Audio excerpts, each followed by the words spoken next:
Very good morning student.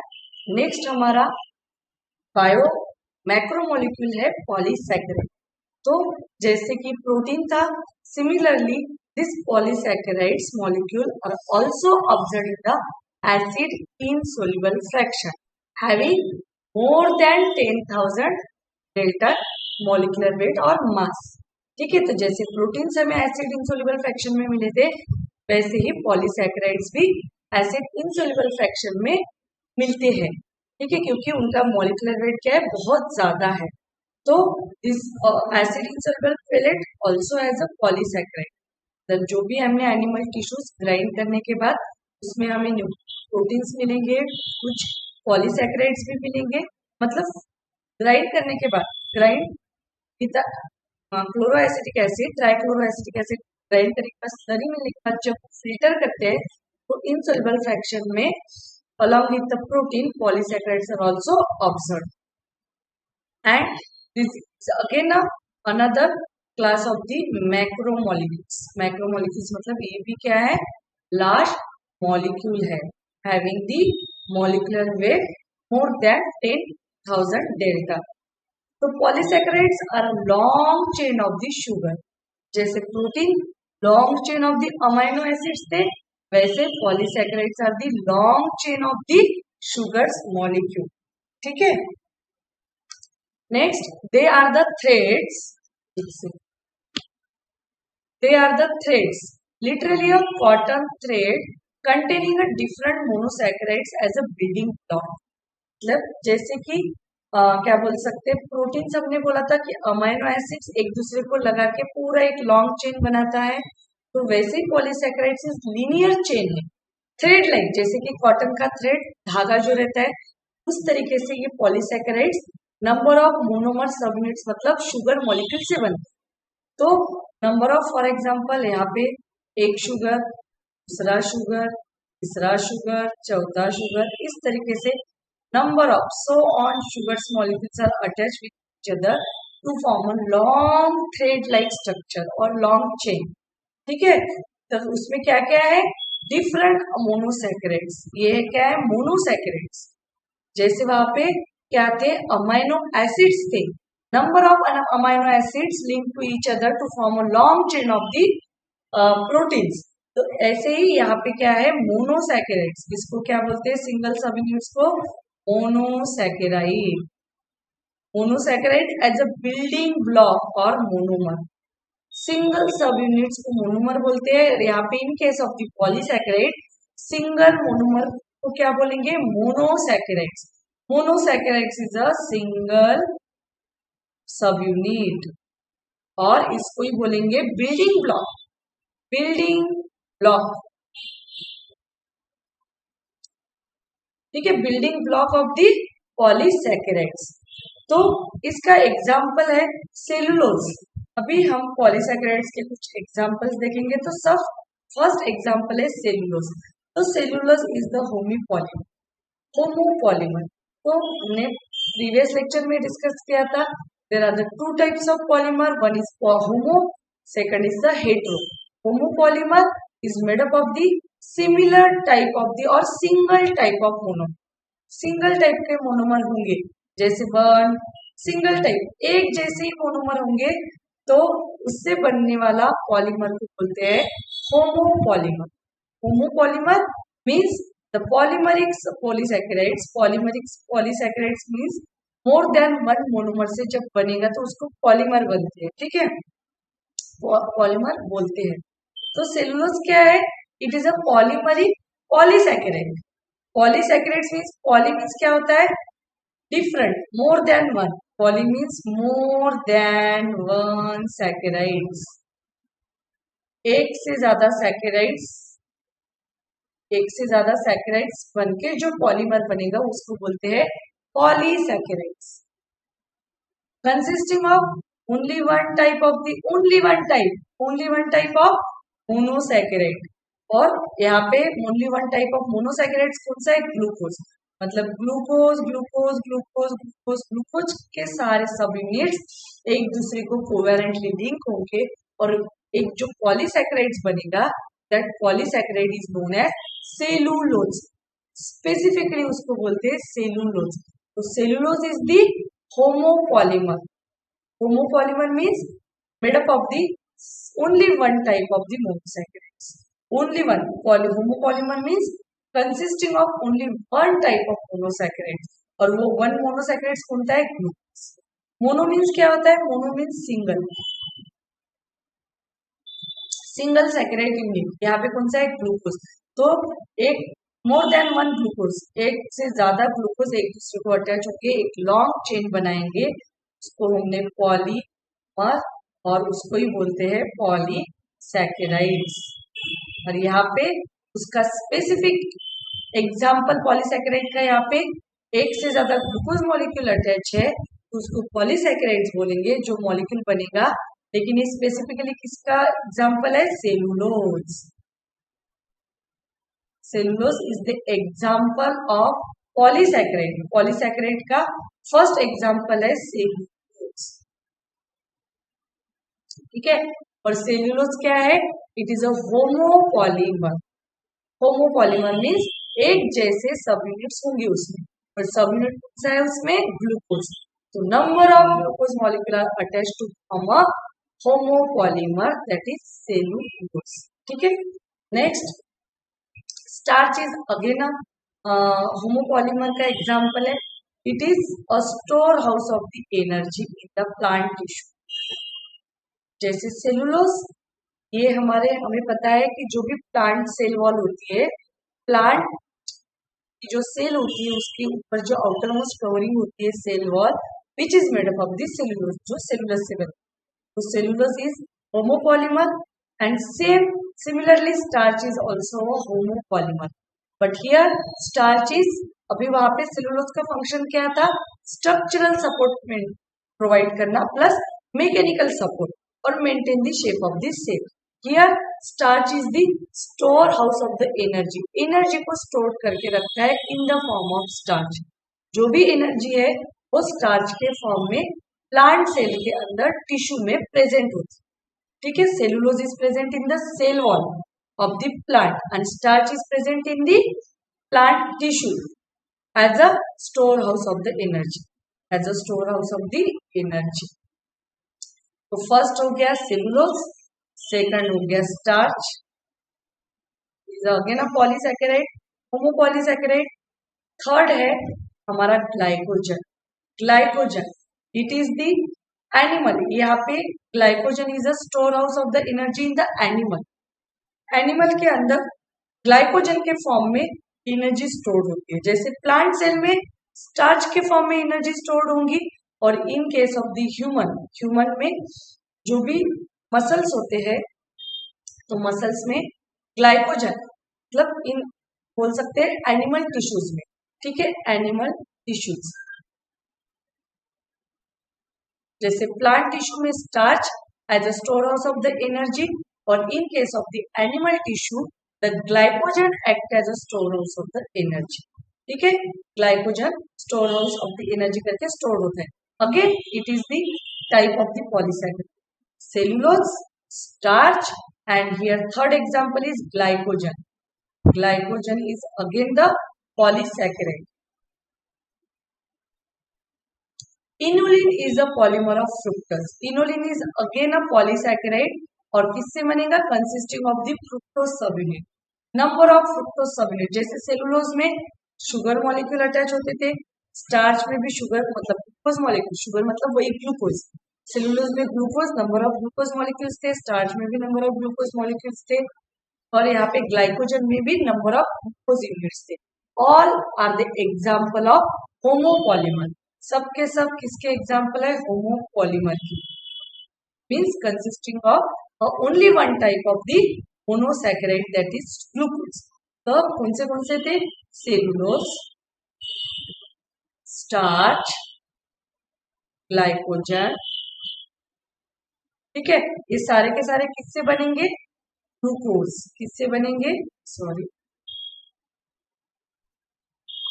Glucose monosaccharide. Glucose single, only one type of, यहाँ पे क्या है? शुगर यूनिट है ग्लूकोज, तो उससे बनेंगे होमोपॉलीमर। एग्जाम्पल सेलुलोज, स्टार्च और ग्लाइकोजन। तो नेक्स्ट जो होमोपॉलीमर का एग्जाम्पल है inulin. Inulin is made up of और consisting of fructose, number of fructose unit. ठीक है, यहाँ पे ग्लूकोज सारे के सारे ग्लूकोज से बने थे। और होमोपॉलीमर का सेकंड एग्जाम्पल है inulin is a polymer of fructose, number of fructose molecule यहाँ पे अटैच होंगे to form of polymer. Homopolymer single unit fructose है, इससे जो पॉलीमर बनेगा उसको बोलते हैं inulin. Inulin is the polymer of fructose. In a polysaccharide chain से द ग्लाइकोजन, ग्लाइकोजन यहाँ पे एग्जाम्पल लिखा है। The right end is called as reducing end, right end को बोलते हैं रिड्यूसिंग एंड और लेफ्ट एंड को बोलते हैं नॉन रिड्यूसिंग एंड। अभी ये जो साइड है यहाँ पे एक स्ट्रक्चर निकाला है, this is the diagrammatic representation of the glycogen. तो फॉर एग्जांपल ये जो लीनियर चेन दिख रही है, थ्रेड लाइक स्ट्रक्चर हमने बोला था, जैसे कि कॉटन का थ्रेड होता है उस तरीके से हमारा पॉलीसैकेराइड होता है। तो पॉलीसैकेराइड को ये थ्रेड लाइक स्ट्रक्चर को जब देखते हैं तो वो इस तरीके से रहेगा।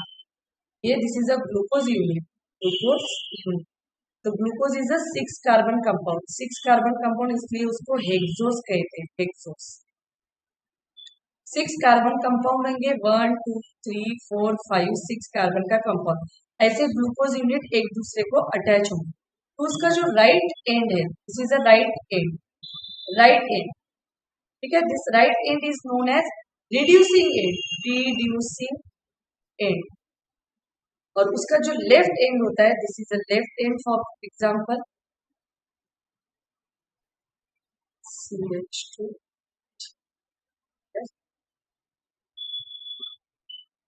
OH, OH, OH, this is the non-reducing end, non-reducing end. So right side, right end is known as reducing end और left end is known as non-reducing end। ठीक है, तो ये जो लेफ्ट साइड है, ये लेफ्ट साइड में number of branches होते हैं। ये सब ब्रांचेस ग्लूकोज के, ऑल दीज आर दी, बोल सकते हैं यहाँ पे सारे के सारे ग्लूकोज यूनिट है, सारे के सारे ग्लूकोज यूनिट। तो लेफ्ट साइड में जो भी ब्रांचेस होंगे और this branches having the non reducing and, सबको नॉन रिड्यूसिंग एंड है। और राइट साइड का जो एंड होगा उसमें फर्स्ट कार्बन क्या होता है, फ्री होता है। फर्स्ट कार्बन, यहाँ पे फर्स्ट कार्बन, एक एग्जाम यहाँ पे स्ट्रक्चर निकाल लेते हैं तो उस यूनिट का आपको समझ में आएगा। OH, OH, H, OH, OH, H, H, CH2, OH।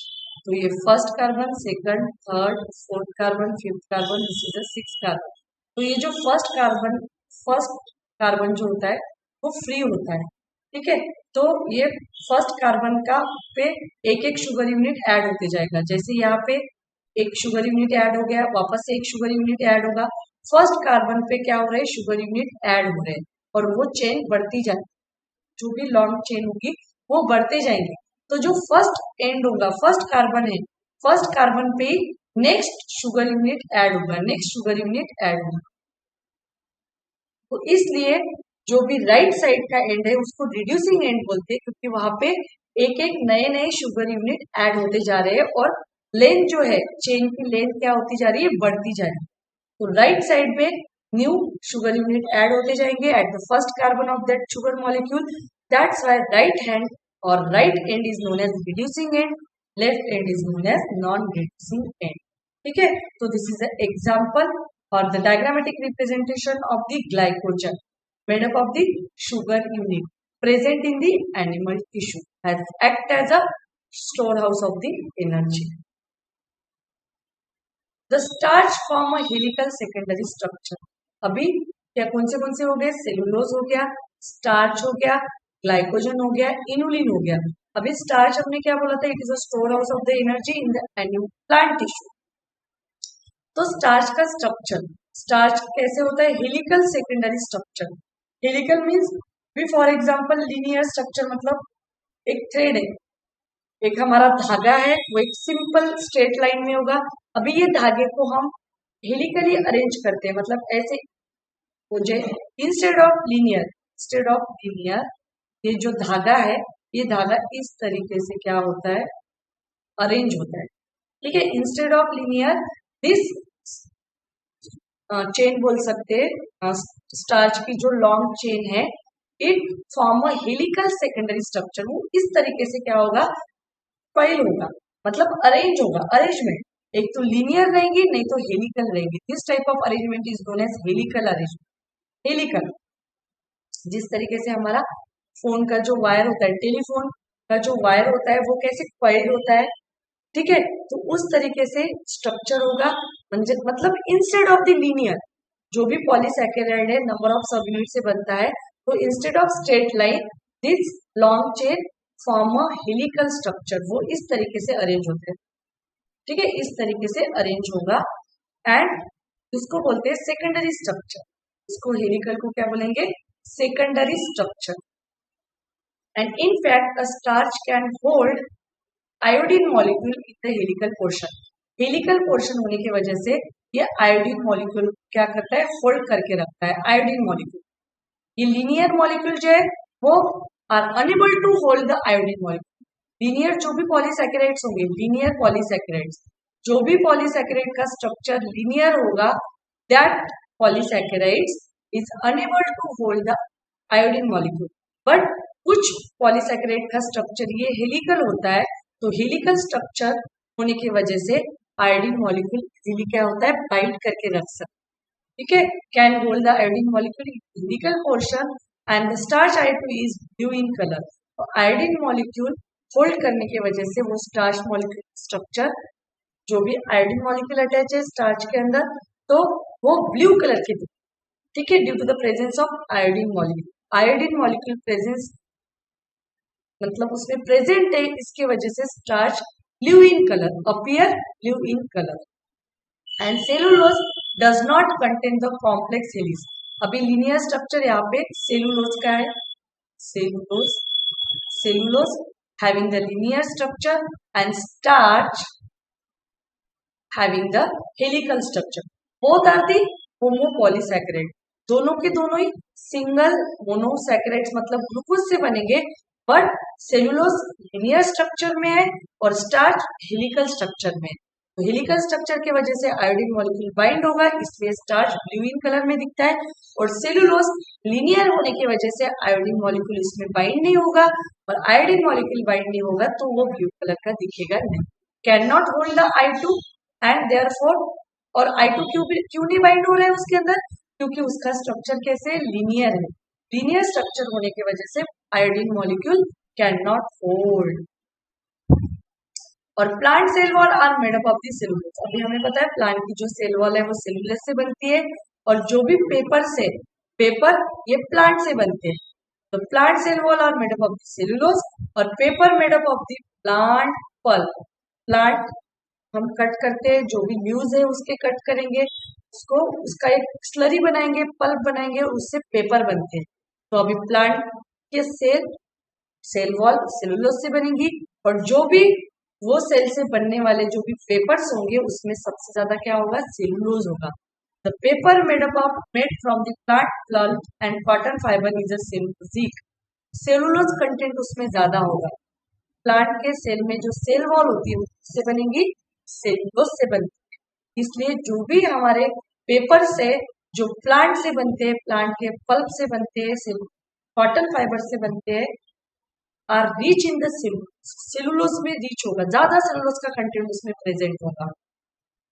And there are the more complex polysaccharide in nature. अभी नंबर ऑफ पॉलीसैकेराइड्स मतलब कॉम्प्लेक्स पॉलीसैकेराइड्स भी प्रेजेंट है। जैसे सिंपल टाइप के पॉलीसैकेराइड मतलब सिंगल मोनोसैकेराइड यूनिट से बनेंगे, that is known as simple polysaccharide. कुछ पॉलीसैकेराइड से कॉम्प्लेक्स होते हैं, मतलब उसमें शुगर यूनिट भी होंगे और कुछ प्रोटीन यूनिट भी होंगे, अमाइनो एसिड भी होंगे। ठीक है, कुछ पॉलीसैकेराइड्स क्या होते हैं, पॉलीसैकेराइड्स सिंपल होते हैं। Simple means made up of the और consist of simple sugar unit, simple sugar से बनेंगे। और कुछ होते हैं कॉम्प्लेक्स, वो कॉम्प्लेक्स किससे बनेंगे, शुगर सब यूनिट, मतलब ग्लूकोज बोल सकते हैं, एक सिंगल सब यूनिट और प्लस अमाइनो एसिड्स, इसलिए उसको बोलते हैं कॉम्प्लेक्स पॉलीसैकेराइड। उसमें शुगर यूनिट भी है, सिंगल मोनोसैकेराइड भी है। शुगर मतलब सिंपल शुगर मीन्स मोनोसैकेराइड, उसको ही हम क्या बोलते हैं, सैकेराइड्स। मोनो मीन्स सिंगल, ठीक है। मोनोसैकेराइड भी है प्लस अमाइनो एसिड्स पे, that polysaccharide is known as complex polysaccharide. उसके एग्जांपल है, they are the more complex polysaccharide in nature, they have a building blocks, amino acid building block and chemically modified sugar. तो example complex polysaccharide के कौन से, glucosamine, N acetyl glucosamine, these are the component of bacterial cell wall. Bacterial cell wall हमने बोला था NAG and NAM से बनते हैं। नाग and NAM means N acetyl glucosamine, N acetyl neuraminic acid, these are the polysaccharide, but complex polysaccharide है। और किससे बनेंगे, उसके बिल्डिंग ब्लॉक्स, जो भी सब यूनिट्स है वो कौन से सब यूनिट, शुगर सब यूनिट है और amino acid. That's why this polysaccharide is known as complex polysaccharide consisting of, और उसके बिल्डिंग ब्लॉक्स कौन से, they have building blocks amino sugar. Amino sugar means amino acid plus sugar, इसमें amino acid भी है और शुगर मॉलिक्यूल और sugar भी है। तो बिल्डिंग ब्लॉक्स इसके क्या हुए, amino acid plus sugar means amino sugars are the building block of complex polysaccharides. तो जैसे complex polysaccharide is the component of the bacterial cell wall, वैसे ही कुछ जो ऑर्थोपोड्स होते हैं उसके एक्सोस्केलेटन मीन्स बाहर के प्रेजेंट रहने वाले स्केलेटन, जैसे ऑर्थोपोड्स के जो भी लेग्स होंगे, के जो भी क्या बोल सकते हैं, skeleton, the skeleton outside the body, body के बाहर के स्केलेटन। एंडोस्केलेटन मतलब बॉडी के अंदर के, ऑर्गेनिज्म के अंदर के, उसको बोलेंगे एंडोस्केलेटन। और जो स्केलेटन वो बॉडी के बाहर प्रेजेंट है उसको बोलते हैं exoskeleton. This exoskeleton of the arthropod is made up of the complex polysaccharide is known as chitin. जैसे ये glucosamine, glucosamine is the example of complex polysaccharide. तो कुछ पॉलीसैकेराइड का एग्जांपल है चिटिन। तो chitin is the exoskeleton of the arthropod. और हमने ये भी बोला था जो भी फंगस होती है, फंगस की जो सेल वॉल होती है also made up of the chitin, and chitin is the example of complex polysaccharide, ठीक है। एन एसिटिल ग्लूकोसामाइन और ग्लूकोसामाइन और chitin, these are the complex polysaccharide. So chitin is the exoskeleton of the arthropod plus chitin is the component of the fungal cell wall. Next, these complex polysaccharides are mostly homopolymer. ये जो भी complex polysaccharides होते हैं ये homopolymer होते हैं, मतलब amino sugar unit से ही बनते जाएंगे। होमोपॉलीमर मतलब उसमें शुगर यूनिट सेम टाइप का होगा और अमाइनो एसिड भी सिमिलर टाइप, क्योंकि हमने क्या बोला था, दिस आर दी, ये कॉम्प्लेक्स पॉलीसैकेराइड का बिल्डिंग ब्लॉक कौन सा है, अमाइनो शुगर। तो only one type of amino acid और only one type of sugar. तो इससे जो ब्लॉक्स, तो ये अमाइनो शुगर का एक ब्लॉक, दूसरा ब्लॉक, तीसरा ब्लॉक, चौथा ब्लॉक, इस तरीके से ये पॉलीसैकेराइड्स बने। But here this polysaccharide is known as complex polysaccharide, क्योंकि इसमें खाली शुगर यूनिट नहीं है, amino sugar unit, amino acid plus sugar unit का ब्लॉक बना है, एक सिंगल ब्लॉक। तो ऐसे नंबर ऑफ बिल्डिंग ब्लॉक से बनेगा हमारा कॉम्प्लेक्स पॉलीसैकेराइड, ठीक है। तो जनरली जो कॉम्प्लेक्स पॉलीसैकेराइड्स होते हैं कैसे होते हैं, होमोपॉलीमर्स होते हैं। तो this is all about the polysaccharide. तो polysaccharide is the another example of the large molecule, large biomolecule, इसको ही बोलते हैं macromolecule observe in the acid soluble fraction, ठीक है। तो नेक्स्ट जो पॉइंट है नेक्स्ट लेक्चर में डिस्कस करें। Thank you.